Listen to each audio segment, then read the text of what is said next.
Welcome to the Maverick Paradox Podcast, where we explore what it is to be a maverick and discover effective modes of leadership. I am Judith Germain, and my mission is to propel the maverick mindset into a world where character and integrity will ultimately have a higher premium than personality and bureaucracy. So thank you for joining me on this journey. If you would like to continue with me, then please subscribe to my podcast on iTunes, Stitcher, or one of the other popular podcast platforms. And today, our guest is Annabel Kaye. Hi, Annabel. Hi, Jude. So, Annabel, can you tell me briefly what you do or what your firm does? Well, my business, Ivenicom, is 38 years old this year, so it's done quite a lot of things in its time.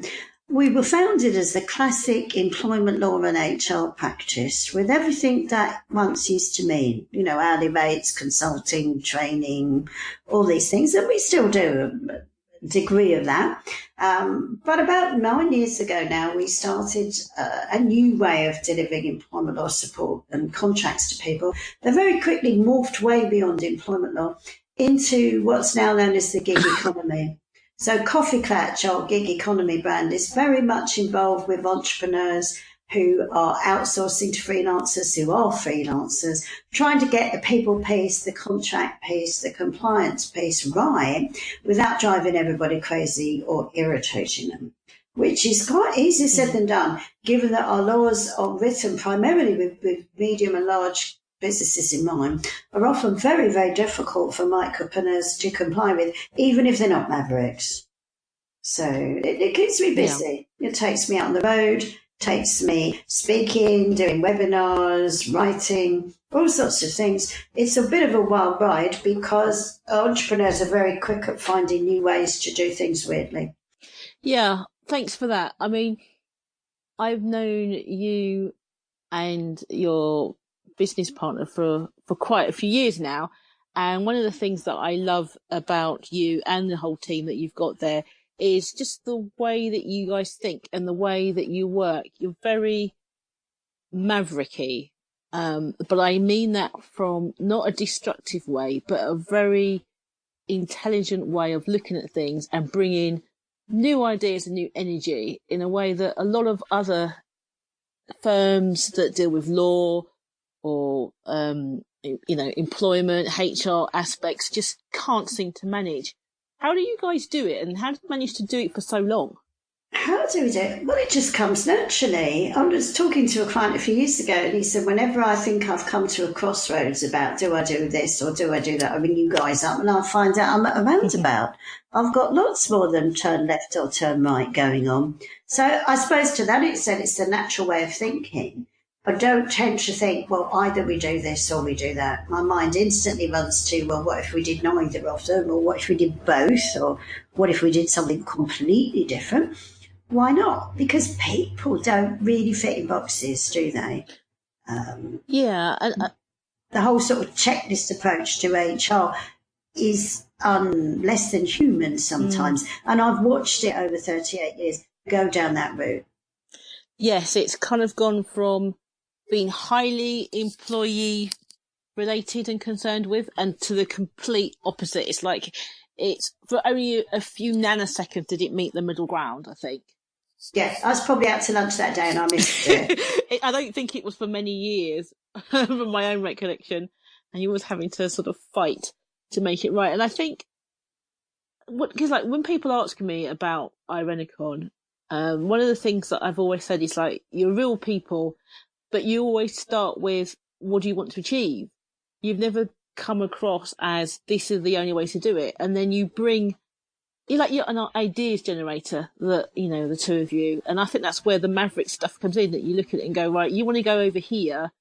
And rather than just going, okay, there's the M5 or the M25, you just go, right, you could fly a bit, then you can walk a bit, and then you can run a bit, and then this will get you there. And I quite like that. I think it's quite different, and it's a unique approach.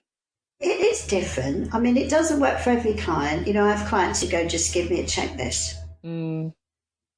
But I think particularly at the time that we're recording this, checklists can lead you to some very unfortunate results, just like targets, because in the end we tend to only have checklists for the obvious steps, which kills nuance in our approach to things. And we tend to only have targets for things we can measure. And sometimes the most important things about what we're doing, it's not that easy to measure, but that doesn't mean we shouldn't do them. It just means we need to be aware there's a hole in metrics, really. Would you say that you're a values-driven firm? I would have said that in the 90s when we were very much using that language, but now it's been very much hijacked by people who, in my opinion, have very little idea of what it means. So I get a bit nervous about the label, I think we're into fundamentals, and that is partly value-driven, but it's partly something else. It's almost, I'm not trying to go, well, what I do is write a contract, so everyone in the world needs a contract. And I'm not trying to go, so everyone should have appraisals, or please don't make me ever get involved in appraisals, But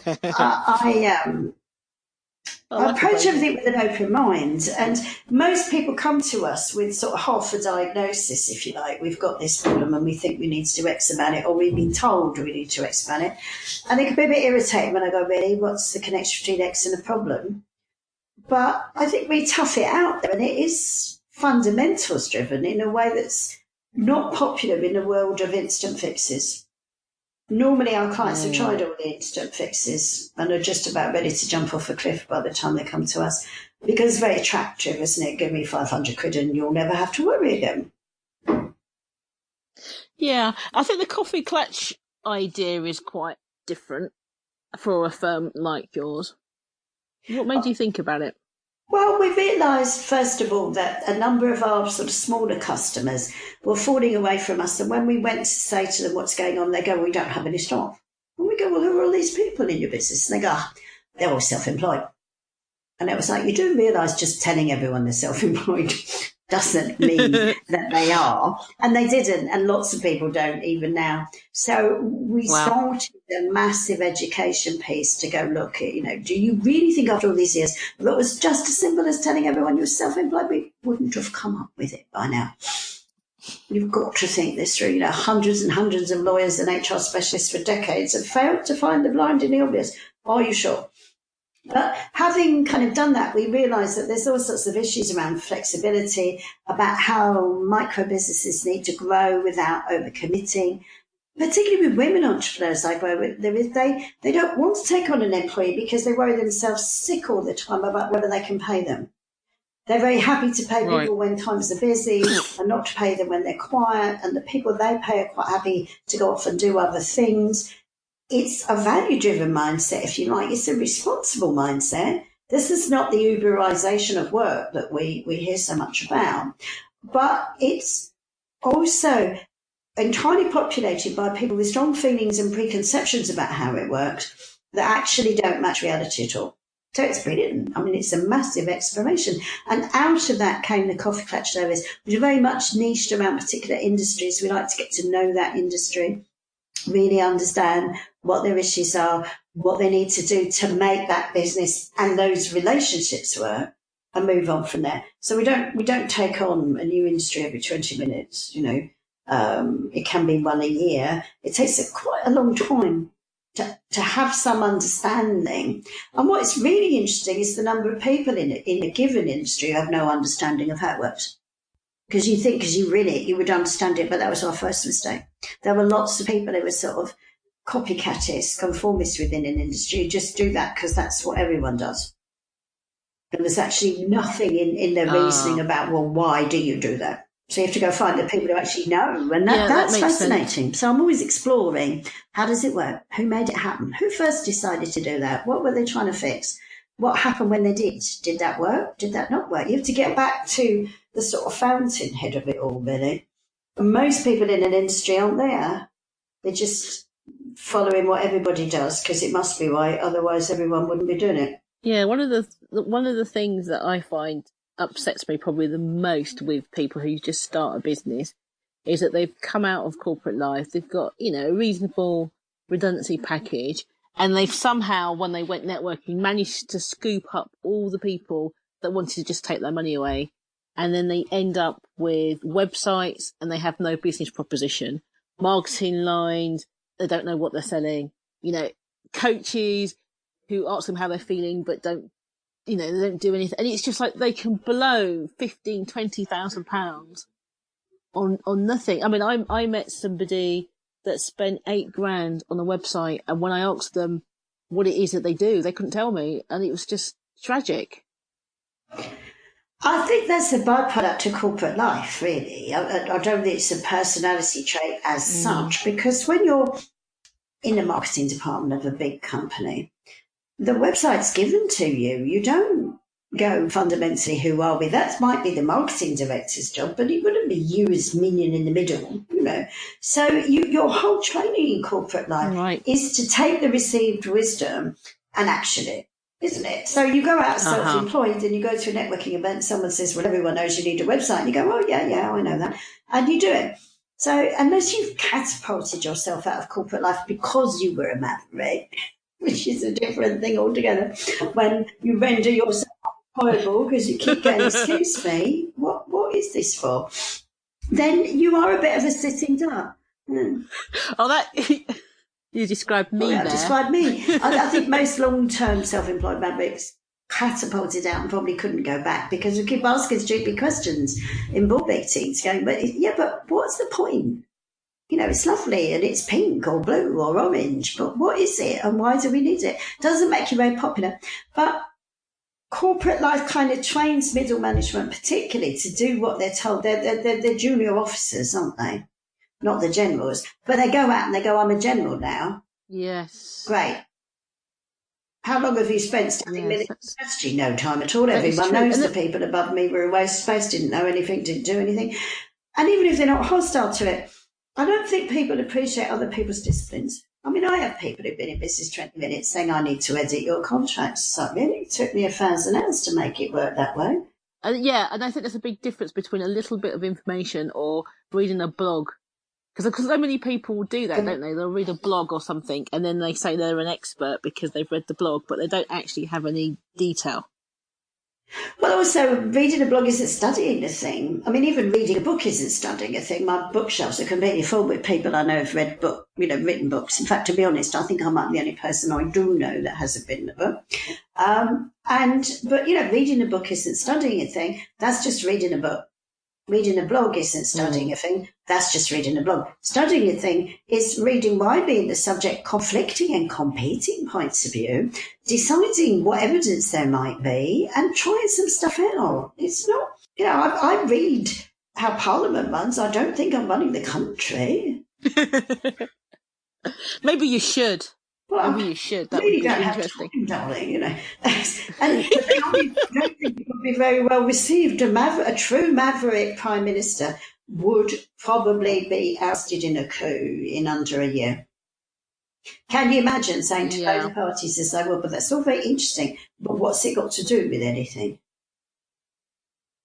Yeah, I think if you was an extreme maverick, you might do all right, because we have some examples of those in other countries. But you're right, a socialized maverick with a high moral centre who would be interested in making the country run properly, not necessarily the party winning, would have some problems, wouldn't they?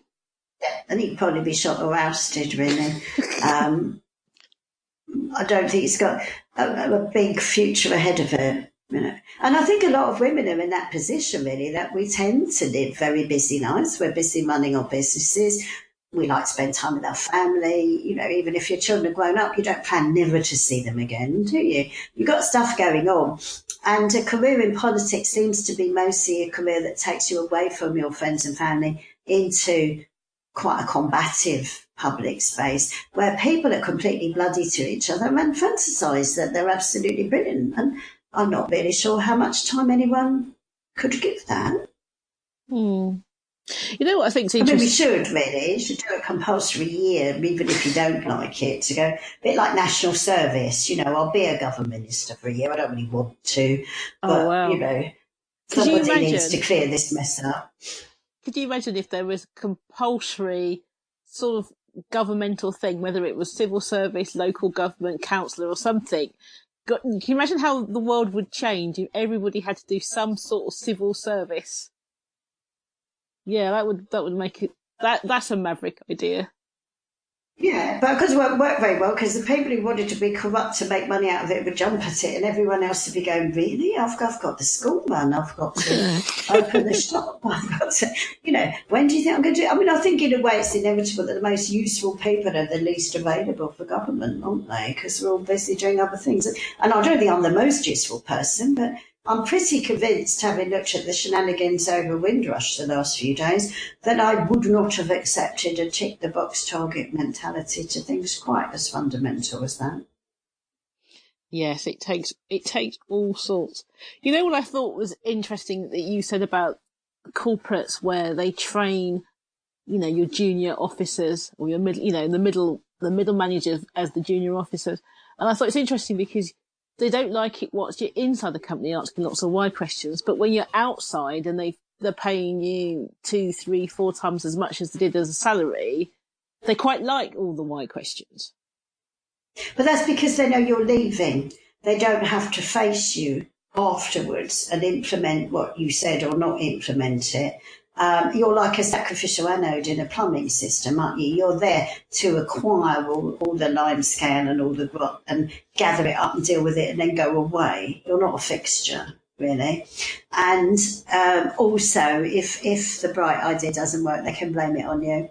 And if it does work, of course, they'll say how clever of us to get these consultants in to sort it all out. So in that sense, you're in a very specific role as an external person. It's a bit like being the Oracle of Delphi, really, isn't it? That people come and consult you with questions they can perfectly well have answered themselves, but they daren't ask and have them answered without this oracular power behind it because they're vulnerable. And political life inside companies is very vulnerable, isn't it? You've only got to upset a couple of people and that's you finished. Makes the mafia look like amateurs. You know what, it's true. And that's why I think socialized Mavericks ultimately leave organisations, because when they get hired to fix the problem and they come in and do a great consultancy, because that's what they end up doing, and they're given all that authority and autonomy to go to different departments, implement lots of different things, and then it works, and then it gets a steady state, and then the organisation hates the fact that this Maverick has acquired all this power, which they're using ethically and, they sociably and the right way, but other people are jealous of the fact that there's this perceived power that they now hold, and they do what they can to oust the individual. And it's a shame because socialized Mavericks don't stay in companies for very long once the work's done, because the companies kind of resent them for having done it so well and so fast. So maybe Well, I don't think a Maverick should. I mean, it's like tigers don't eat grass. We go find new things to do, new problems to solve. And so if we stay in a company where we've solved the problems we were given originally, we either find some more problems that nobody asked us to solve, which can be embarrassing for the people who weren't asking for it to be solved, or worse still, if we're misbehaving, we actually start creating problems that need solving. And I mean, in my HR and employment law hat, I have assisted in the removal of more Mavericks than I could shake a stick at. Because a Maverick without a problem to solve can be a nightmare, a nuisance. Yes, because you're right. Because they'll either break the thing so they can fix it again, or they'll break an individual and then play with them for a bit. Just because out of pure boredom. It's like, I wonder what will happen if I just do this. Completely. So in a way, I think Mavericks should move on either to other problems within the business, and they should be hired as a troubleshooter, as they used to call that, or if there aren't any problems that people in the business are willing to identify as problems, because there's very few businesses with no problems at all, then they need to go somewhere else. Tigers don't eat grass. Do not cage the Maverick and expect them to behave like everyone else. They're not. Yeah, and I think that's the key. So they'll fix the problem that they were hired to, and then they get bored because it's done, and then they look for others, and then they will find them, and that's probably where the problem becomes, because they're saying, oh, marketing department, I see it's not working so well with sales, I know how to fix that, and they're like, you're not in marketing. Yeah. And I think that's where the problem, and it's like, but seriously though, we can fix this together. It's like, no, you're not in marketing. And I think that's where the tension comes, isn't it? And understandably sometimes, because Mavericks can be quite dismissive of other people's expertise. I know I'm guilty of this because we tend to think, well, I'm intelligent. How difficult can it be? And the answer sometimes is actually it just takes time relaxed, not just, reading a book on it. But I mean, marketing constantly defeats me as a discipline because like herding cats, isn't it? I think the cat herders, which is what I think of the marketing people at, are absolutely amazing. How they find which cat to herd and why anyone would want to, I don't know. But what they do is actually a form of magic as far as I'm concerned. I have no understanding of their discipline other than it does tend to work.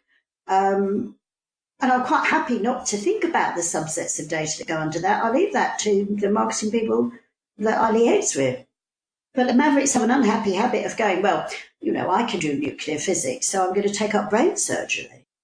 It's true, actually. It is true. I've not heard anyone called marketing magic before, so I will definitely ponder on that. Well, to me it is, because you take something, I mean, I'm going to talk about something no one wants, but marketing really, I mean, I don't want to be contentious. It's propaganda, isn't it? It's saying, it's giving messages to people who want to conform. This is a great thing. You should do this. Your neighbours are doing this. Your friends are doing this. Your husband's going to be so pleased when you've done it. Your wife's going to be thrilled that you've done it. This is the thing that people who like other people do for people who like, goes on and on and on, doesn't it? And, it's magic because it takes people from A to B without them apparently noticing it. I think it's an extraordinary discipline compared to, look, this product is 20% engineering-wise more efficient than the other one. But we all know no one buys on that basis. Yeah. Except for two engineers. I've always thought it's fascinating, when you get those messages that say, 10% of people like you do this or whatever, and I'll be like, so what difference does that make to me, whether they do it or not? I haven't decided if I wanted to. I'm 100% of people like me. Yeah, it's like people like me. There isn't. Maybe that's the problem. There is no people like me. so when people do that to me, and I get people pitch me for things, and I mean, this week I've had, despite all the fuss about GDPR, I've had a lot of unsolicited marketing emails from people asking me if I'm shy. Hey? If I'm afraid to speak, if I feel I lack confidence, and I just get back to them and go, what kind of research are you doing on your marketing demographic? What on earth possessed you to send that email to me? The answer, by the way, 9 times out of 10 will be because I'm a woman, because apparently to be a woman, Jude, this may come as a shock to you, is to be shy, unassuming, unassertive, and to really struggle with finding our voice in the world. Because one, that's just plain dumb. But two, do people seriously think like in this day and age that really fits the mould? It just seems bizarre. Well, they do, but they're probably, if you send out 4 million emails, you might get 11 women that match that. And if that's all you need for your sales figures, I suppose that kind of works, doesn't it? But marketing in that sense is a bit of magic because, I mean, I don't really understand why people think because I'm female I must be stupid or gentle or above averagely nurturing.